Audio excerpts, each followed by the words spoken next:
না আমি হইতে পারলাম শালিমা, না হইতে পারলাম অনেকের মেঘলা। আপনারা কিছু না জানলেও আমি সবকিছু জানি। কোথায় পেয়েছিল? ওই যে আমাদের বস্তির বড় গেটের সামনে ময়লার পাশে, ওকে যেন কে রেখে গেছিল।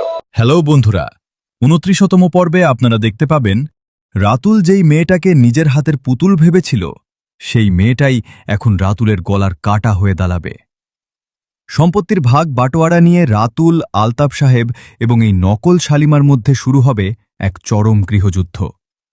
কথায় আছে না, চোরের ঘরে বাটপার। রাতুল যেভাবে মেঘলাকে ধোঁকা দিয়েছিল, ঠিক একইভাবে এই নকল মেয়েটি রাতুলকে ধোঁকা দিয়ে পুরো শালিমা বিল্ডার্স নিজেদের নামে লিখে নেওয়ার চেষ্টা করবে। মেঘলার ভেতরের আত্মসম্মান ও অনিকের পাশে দাঁড়ানো মেঘলা মেয়েটা বরাবরই সরল আর আবেগী। নিজের বাবা মা যখন টাকার লোভে পড়ে অতীতে ভুল করেছিল এবং সত্য গোপন করেছিল, তা জানার পর মেঘলা মানসিকভাবে ভেঙে পড়েছে। সে ভাবছে সে এক জীবন্ত লাশ, যার কোনো পরিচয় নেই। কিন্তু ২৯তম পর্বে আমরা মেঘলার এক নতুন রূপ দেখতে পারি। অনিক যখন তাকে বারবার বোঝাবে যে সে কোনো নকল মেয়ে নয়, বরং বেঈমানরা তার অধিকার কেড়ে নিয়েছে, তখন মেঘলার ভেতরে জেদ চাঙ্গা হয়ে উঠবে। পুরনো ভালোবাসার টানে অনিক যেভাবে নিজের ক্যারিয়ার ও জীবন বাজি রেখে মেঘলাকে রাজপ্রাসাদে ফিরিয়ে নেওয়ার লড়াই করছে, তাতে মেঘলা আর মুখ বুজে চোখের জল ফেলবে না। ২৯তম পর্বে মেঘলা ও অনিক একজোট হয়ে এই নোংরা চক্রের মুখোশ টেনে ছিঁড়বে। বৃষ্টির ভালোবাসা নাকি নতুন কোনো চাল?